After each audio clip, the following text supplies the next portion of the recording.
ചേട്ടനെ കാണുമ്പോൾ തന്നെ ഇപ്പം ചിരിവായിരുന്നു. ഞാൻ ആർക്കും അറിയണത്തുണ്ടാ നന്നായിട്ട് ഹാർഡ് വർക്ക് ചെയ്യും. നിർത്തിയിട്ട് പോടാ എത്ര നാളായി മൂന്ന് എങ്ങനെ ഇത്രയും അസാമാന്യ എന്താ എനിക്കറിയൂടാ. സ്വാഭാവിക അഭിനയം വരാൻ വേണ്ടി കുറച്ച് പാടാണ്. നമ്മൾ ഡയലോഗ് ശ്രദ്ധിക്കും. 5 മക്കളായിട്ട് പിന്നെ ലെറ്റർ കൊടുക്കും ഇയാൾ.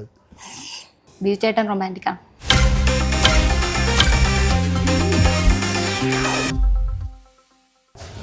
അപ്പോൾ ഫുഡൊക്കെ കഴിച്ച് സെറ്റാണ്. ഓക്കെ, നമുക്ക് കുറച്ചും കൂടെ ഗൗരവമായിട്ട് പിന്നെയും പോവാം. പിന്നെ ഗൗരവത്തിലോട്ട് പോകണം. ഇടയ്ക്കിടയ്ക്ക് ഗൗരവം വിട്ടു പോകും. ഞാൻ വിട്ടു പോകണോ? ഫുഡിൻ്റെ അടുത്തൊക്കെ പോകുന്നില്ലേ? ഫുഡ് ഗൗരവമാണ്. പിന്നെ നാടകത്തിൻ്റെ ഗൗരവമായിട്ട് ചോദിച്ചു. ഇനി അടുത്ത ഗൗരവം നാടകം പോയി. അത് കഴിഞ്ഞ് കുഞ്ഞു കുഞ്ഞു സിനിമകൾ ചെയ്തു. വേഷങ്ങൾ, കുഞ്ഞു കുഞ്ഞു വേഷങ്ങൾ ചെയ്തു. എങ്ങനെ ഉപ്പും മുളകിലോട്ട് എത്തി? ഉപ്പും മുളകിൽ എത്തിയതിന് ശേഷമാണ് വേഷം. അതിന് മുമ്പേ കുഞ്ഞു കുഞ്ഞു വേഷങ്ങൾ ചെയ്തു. ഉപ്പുമുളകിൽ എത്തിയെന്ന് പറഞ്ഞു കഴിഞ്ഞാൽ ഉണ്ണികൃഷ്ണൻ സാറിൻ്റെ അടുത്ത് നമ്മളതിൻ്റെ റൈറ്റർ കണ്ണൻ പറഞ്ഞ കാവലം സാറിൻ്റെ അടുത്ത് അങ്ങനെ ഒരാളുണ്ട്. ഇങ്ങനെയൊക്കെ അതിന് മുമ്പേ ശിവകുമാർജി എന്ന് പറഞ്ഞൊരു ഒരാളുണ്ടായിരുന്നു. പുള്ളി ഒരു ശ്രീരാമകൃഷ്ണ അവിടുത്തെ ഒരു ഡിവോട്ടിയായിരുന്നു. പുള്ളി സിനിമ എല്ലാ ഫെസ്റ്റിവലും കാണും മുടങ്ങാതെ. ഞാൻ ഫിലിം ഫെസ്റ്റിവൽ കാണുമായിരുന്നു മുമ്പ്. അപ്പോൾ അവിടെ വെച്ച് ഈ കണ്ണൻ വഴി പരിചയപ്പെട്ടു. പിന്നെ പുള്ളിയാണ് എനിക്ക് ഏകദേശം കുറച്ച് കാര്യങ്ങളൊക്കെ പറഞ്ഞത്. ഈ നാടകീയത വരാതെ എങ്ങനെയൊക്കെ സ്വാഭാവികമായിട്ടൊക്കെ കുറേ കാര്യങ്ങൾ പുള്ളി പറഞ്ഞത്.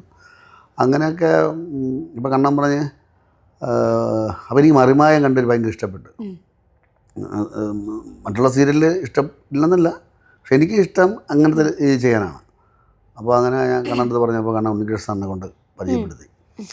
സാർ പറഞ്ഞൊരു കാര്യം ചെയ്യാം, ബാക്ക് ബെഞ്ചേഴ്സ് എന്നൊരു സംഭവം വരണുണ്ട് അമൃത ടി വിയിൽ, അതിലൊരു ചെറിയൊരു വേഷം കൊടുക്കാമെന്ന് പറയും. അങ്ങനെ കോളേജ് ബേസിൽ അങ്ങനെ ക്യാൻറ്റീനിലുള്ള രാമു എന്ന് പറയുന്ന ക്യാരക്ടർ, ക്യാൻറ്റീനിൽ പിള്ളേർ വരികയും ചായ കൊടുക്കുകയും ചെയ്തോ? ഇല്ല, അത് ചെയ്തില്ല. അപ്പോൾ അതിനു മുമ്പേ നമ്മൾ വേറൊരു സീരിയലിൽ ചെറിയൊരു വേഷം ചെയ്തു. അപ്പോൾ അത് കണ്ണനാണ് എഴുതിയത്. അപ്പോൾ ഇത് കിട്ടിയപ്പോൾ ഞാനും കണ്ണനും കൂടെ ഡിസ്കസ് ചെയ്തു. ഇത് എനിക്ക് ഇത് എങ്ങനെ ചെയ്യാം, ക്യാൻറ്റീനാണെങ്കിലും ഇതുവഴി പിടിച്ച് കയറാം, രാമു വഴി പിടിച്ച് കയറി കഴിഞ്ഞാൽ എല്ലാവർക്കും ഇഷ്ടപ്പെടുന്ന ഒരു ക്യാൻറ്റീനിലുള്ള ഒരാളുണ്ടല്ലോ, അങ്ങനെയൊക്കെ നോക്കാമെന്ന് പറഞ്ഞിട്ട് ചെന്നപ്പോൾ ഇത് പ്രധാന നടൻ TP സാറല്ലേ, TP മാധവൻ സാറ്, അദ്ദേഹമാണ് പ്രിൻസിപ്പാളിട്ടെ അവർ. അപ്പോൾ അദ്ദേഹത്തിന് ഈ സ്പോട്ട് ശരിയാവില്ല, അതുമല്ല കുറച്ച് അസുഖത്തിൻ്റെ. അപ്പോൾ ഇന്ന് രാത്രി ഞാൻ ആലോചിച്ച് ഇതിപ്പോൾ ഇനിയിപ്പോൾ എന്ത് ചെയ്യും പുള്ളിയെ. അപ്പോൾ മുസ്തഫ ഇല്ലേ, ഇപ്പോൾ കപ്പേര ഡയറക്ടർ, നമ്മളെല്ലാവരും ഫ്രണ്ടാണ്. ഞാൻ മുസ്തഫ, ശ്രീകുമാർ, പറയാൻ ശ്രീകുമാർ, കണ്ണൻ, എല്ലാം നമ്മളെല്ലാം സിനിമ മോഹികളാണ്, പ്രതീക്ഷിക്കുന്നത്. അപ്പം മുസ്തഫ പറഞ്ഞ് സാറേ ബീച്ചേണെ കൊണ്ട് ചെയ്യിക്കാന്ന് പറഞ്ഞു. വയസ്സായ വേഷം, 70 വയസ്സായ ബെഞ്ചമിൻ ബ്രൂണോ. സാറ് ഞാൻ ചെയ്യുമോ എന്ന് ചോദിച്ചു. അത് ചെയ്യും സാറേ, പുള്ളി ചെയ്യും എന്ന് പറഞ്ഞു. അങ്ങനെയാണ് ഞാൻ ബെഞ്ചമിൻ ബ്രൂണോ ആയത്. മെയിൻ വേഷം അതിൽ കിട്ടി.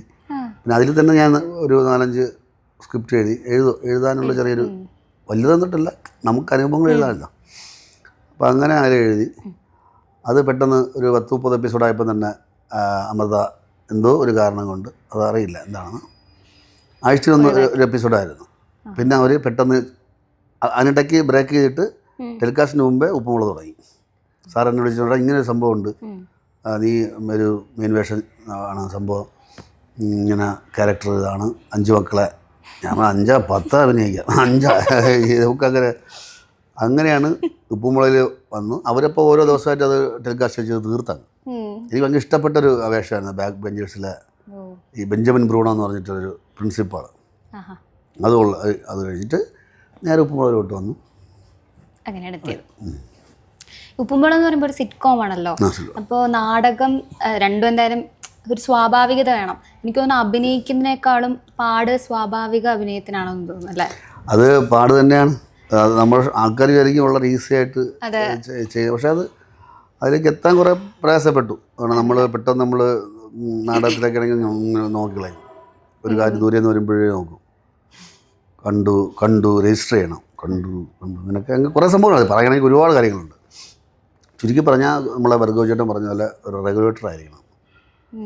അഭിനയം ഒന്നേ ഉള്ളൂ, പല പല ഘട്ടങ്ങളിലൂടെ നമ്മൾ അപ്പോൾ നമ്മൾ അവസ്ഥയ്ക്ക് അനുസരിച്ചുള്ള മാറ്റങ്ങൾ വരാം. അപ്പോൾ നാടകമായിക്കോട്ടെ, തെരുവുനാടകമായിക്കോട്ടെ, കണ്ണിയാറികളി, കക്കാരിശി, കുറേ ഉണ്ടല്ലോ സംഭവങ്ങളൊക്കെ. ഇതൊക്കെ നമ്മൾ അതിലോട്ടെത്തി ട്യൂൺ ചെയ്തെടുക്കണം. കുറച്ച് പാടാണ്, സ്വാഭാവിക അഭിനയം വരാൻ വേണ്ടി കുറച്ച് പാടാണ്. നമ്മൾ ഡയലോഗ് ശ്രദ്ധിക്കും, അതൊന്നും ശ്രദ്ധിക്കാതെ തോന്നിപ്പിക്കുകയാണ്. തോന്നിപ്പിക്കാൻ വലിയ പാടാണ്, പക്ഷെ അതൊക്കെ ഏകദേശമൊക്കെ അഡ്ജസ്റ്റ് ചെയ്ത് പോകണം. നാടകം, സിനിമ, ടെലിവിഷൻ മൂന്നും ഭയങ്കര നല്ല ഡിഫറൻസ് ഉണ്ട്. മൂന്നും എങ്ങനെ ഇത്രയും എനിക്കറിഞ്ഞൂടാ അങ്ങനെ അസാമാന്യ പാടവം അതന്നെ എങ്ങനെ പറ്റും? എങ്ങനെ പറ്റുമെന്ന് പറഞ്ഞാൽ അത് ഈ നേരത്തെ പറഞ്ഞ പോലെ ഈസി അല്ല എനിക്ക്. കണ്ടാ പറയില്ലല്ലോ.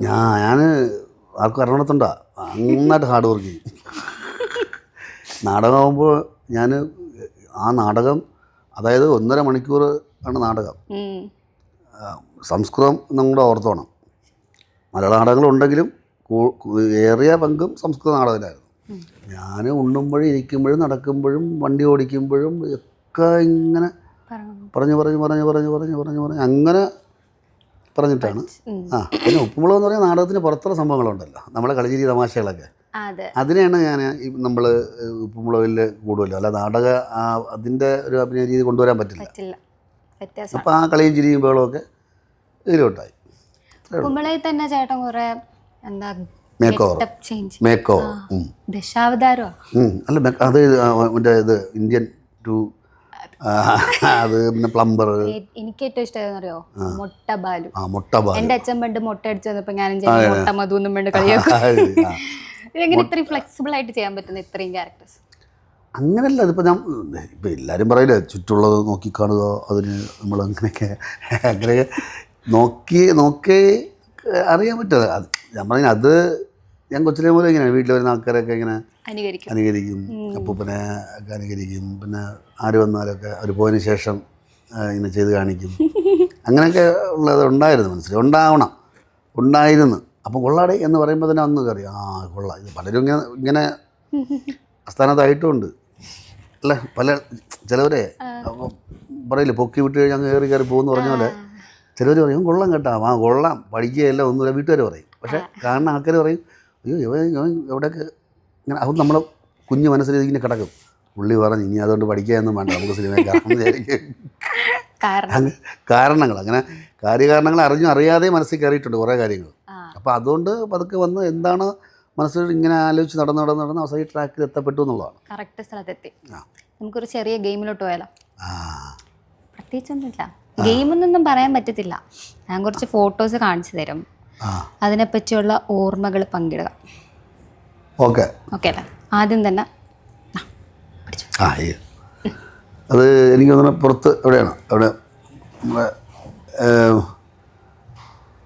ഇന്ത്യ നമുക്ക് ഈ ഫെസ്റ്റിവൽ വരുമ്പോഴേ എല്ലാ മാസവും ഉണ്ട്. നവസാരി, സൂററ്റ് ഫെസ്റ്റിവൽ, പിന്നെ പൃഥ്വി ഫെസ്റ്റിവൽ.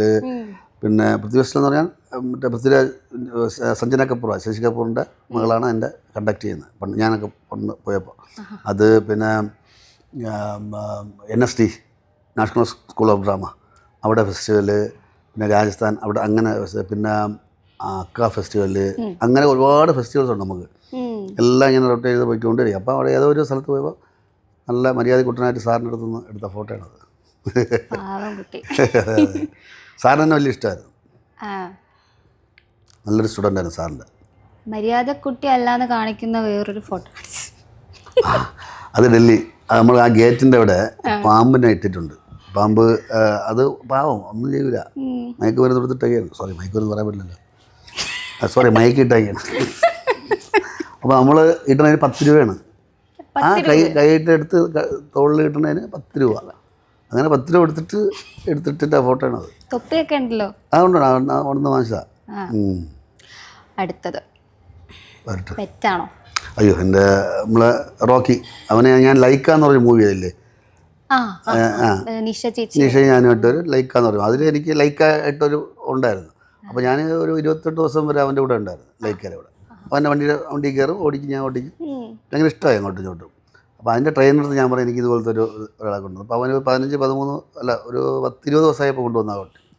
ഇപ്പം 3 വയസ്സായി, വലുതായി. അടുത്തത് മോള്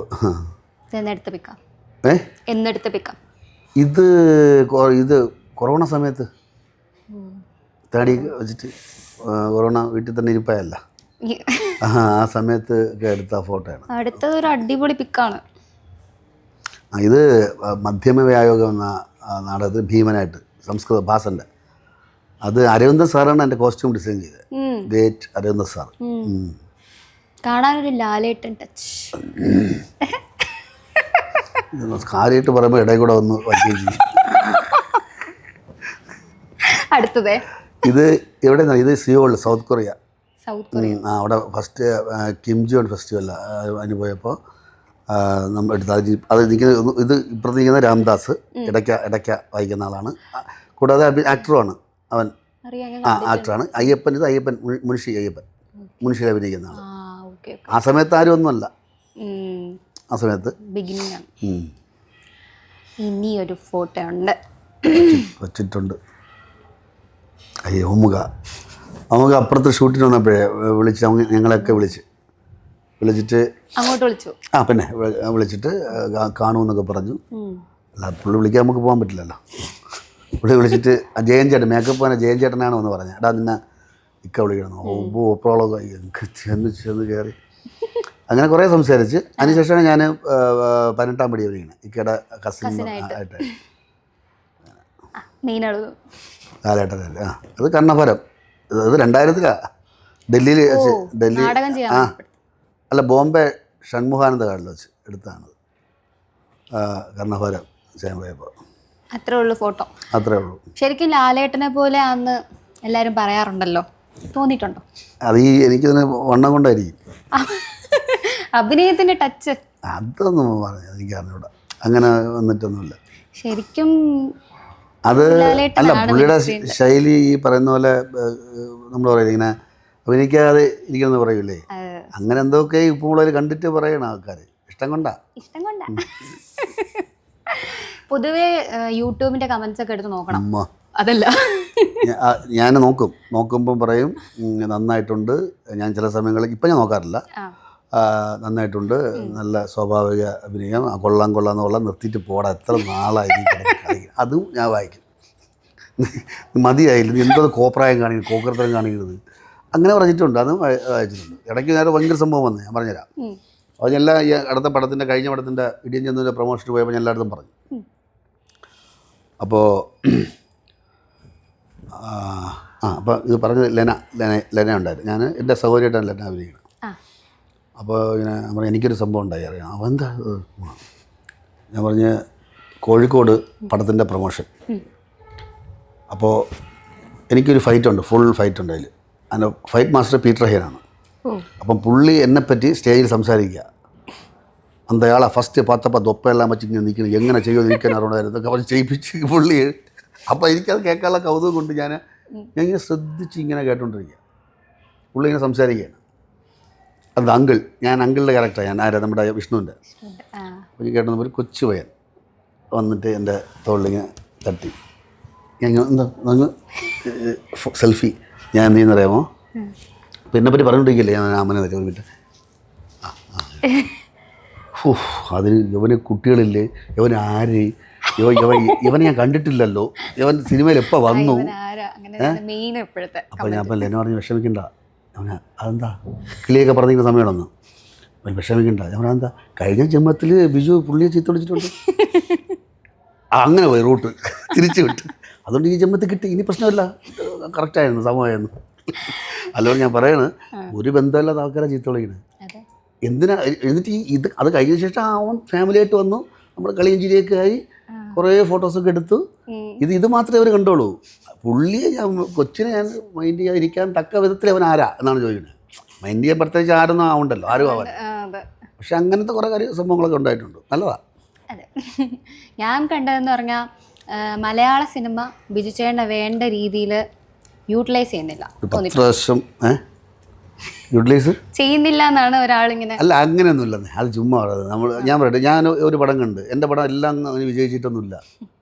ഒരു പടത്തിൽ വിജയിക്കുന്നൊരു പടത്തിൻ്റെ ഭാഗമായ മാത്രമേ അടുത്ത ആൾ നമ്മൾ വിളിക്കൂ. പിന്നെ ഇപ്പം വിളിക്കുന്ന സൗഹൃദത്തിൻ്റെ പുറത്ത് പിന്നെ ഒരു പടം ചെയ്യുമ്പോൾ ചിലപ്പോൾ ഓപ്ഷനൊക്കെ മാറ്റി, ചിലപ്പോൾ ഒരാൾ ഉദ്ദേശിച്ച ആൾക്ക് തിരക്കായെങ്കിൽ ആലോചിക്കണേ. ഈ അച്ചിലെ വാർത്തകൾ 4 ഇപ്പോൾ ഉണ്ട്. ജോണി ആൻ്റണി, ഹരിക്കണാരൻ, നിർമ്മൽ പാലാഴി, ഞാൻ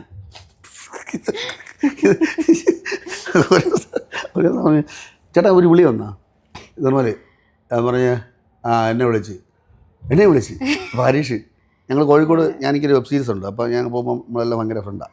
ഞാൻ പറഞ്ഞ ആരും കൊതിക്കണ്ട, ജോണി എന്നെ വിളിച്ചോണ്ട് പോകുന്നു. അതുകൊണ്ട് ഞാൻ അങ്ങനെ അവസരമല്ല, ചില സമയങ്ങളിൽ നമുക്ക് വീണ് കിട്ടും. എനിക്ക് ഇഷ്ടപ്പെട്ട കുട്ടമ്പിള ശിവരാത്രികളിൽ നല്ല വേഷമായിരുന്നു. അതെ. പിന്നെ കിട്ടിയത് സൈറാ ബാനുവിലെ ഒരു വക്കീലിൻ്റെ വേഷം, മഞ്ജു വാര്യരുടെ അങ്ങനത്തെ. പിന്നെ കുറേ പടങ്ങൾ ഇപ്പം ഇത് കിട്ടിയത് എനിക്ക് ഇടിയൻ ചെന്നു ഇതല്ല, ഇങ്ങനത്തെ കുറേ പടങ്ങളായി. ഞാൻ പറയില്ലേ കിട്ടണതൊക്കെ ചെയ്തങ്ങനെ പോയല്ലേ. ഉപയോഗപ്പെടുത്തുന്നത് ഞാൻ തന്നെ പ്രൊഡ്യൂസ് ചെയ്ത് ഞാൻ തന്നെ അഭിനയിക്കില്ലേ, എന്നെ ഉപയോഗപ്പെടുത്തുന്ന. ഓക്കെ. അപ്പോൾ ഉപ്പും മുളകും എന്ന് പറഞ്ഞാൽ നീലും ബാലുവാണ്. എങ്ങനെയാണ് നിശ്ചയിച്ചായിട്ടുള്ളൊരു? നിശ്ചയും എന്നെക്കാളും സീനിയറാണ്. സിനിമ സീരിയലൊക്കെ അല്ല സീരിയലിലൊക്കെയാണ് കൂടുതൽ അഭിനയിച്ചത്. നാടകത്തിലുണ്ടായിരുന്നു. പണ്ട് എന്തോ കന്യാകുമാരി ഒരു കടങ്കഥ നാടകത്തിലൊക്കെ അഭിനയിച്ചിട്ടുണ്ടോ?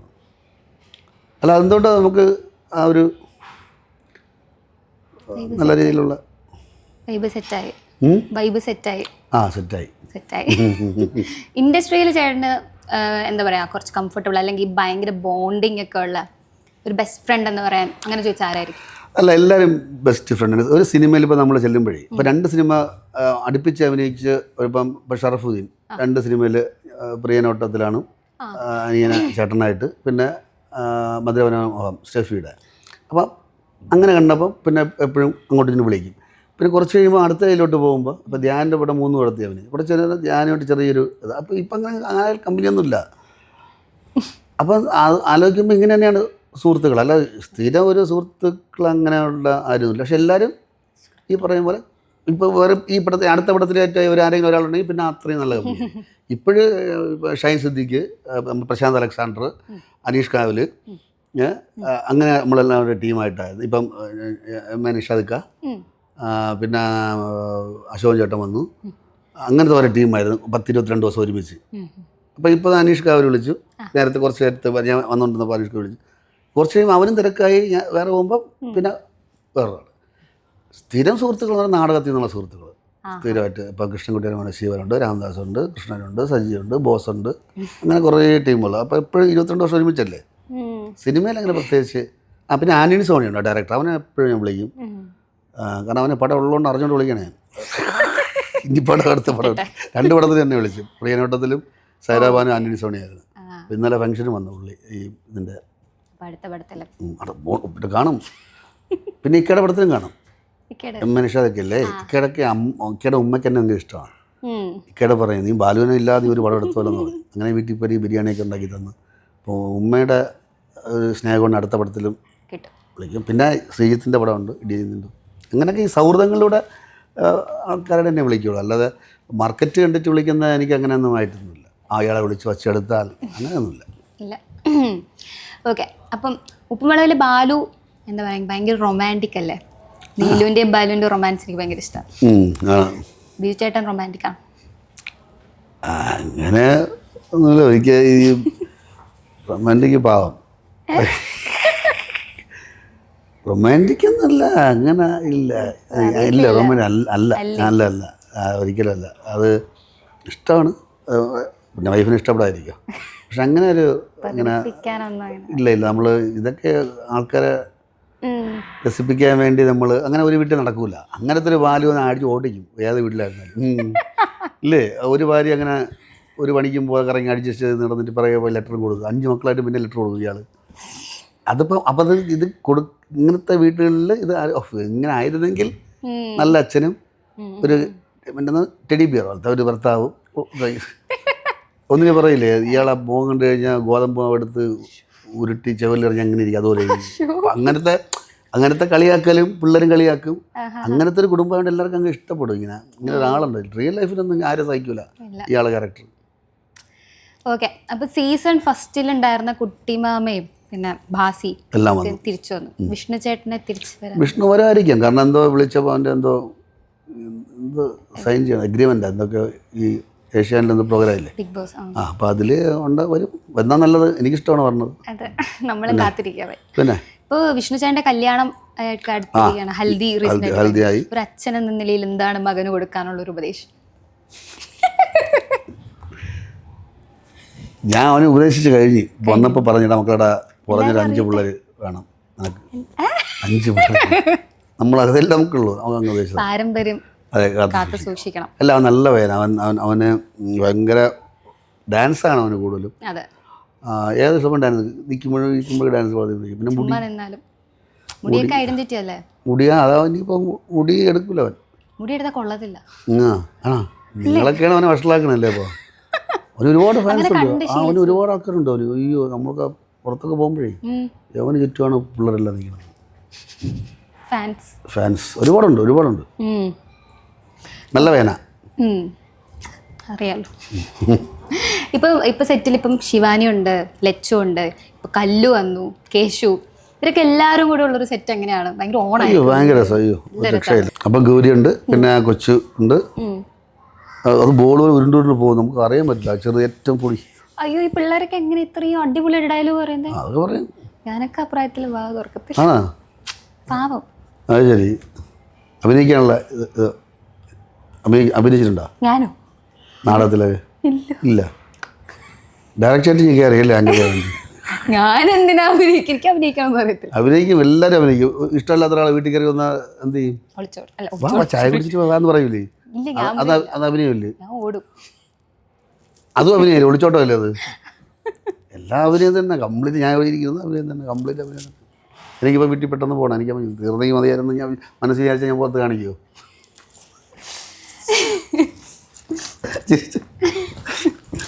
എന്തായാലും കുറെ നേരം എന്നെ സഹിച്ചു. അവസാനമായിട്ട് നമ്മുടെ തീ സ്റ്റുഡിയോസിൻ്റെ ഒരു തീ ചോദ്യമുണ്ട്. എല്ലാവരുടെ ലൈഫിലും അവരവരുടെ വിജയം നേടാനായിട്ടൊരു ഫയർ ഉണ്ടാവും. വിജയിച്ചേട്ടൻ എന്തായിരുന്നു ആ തീ?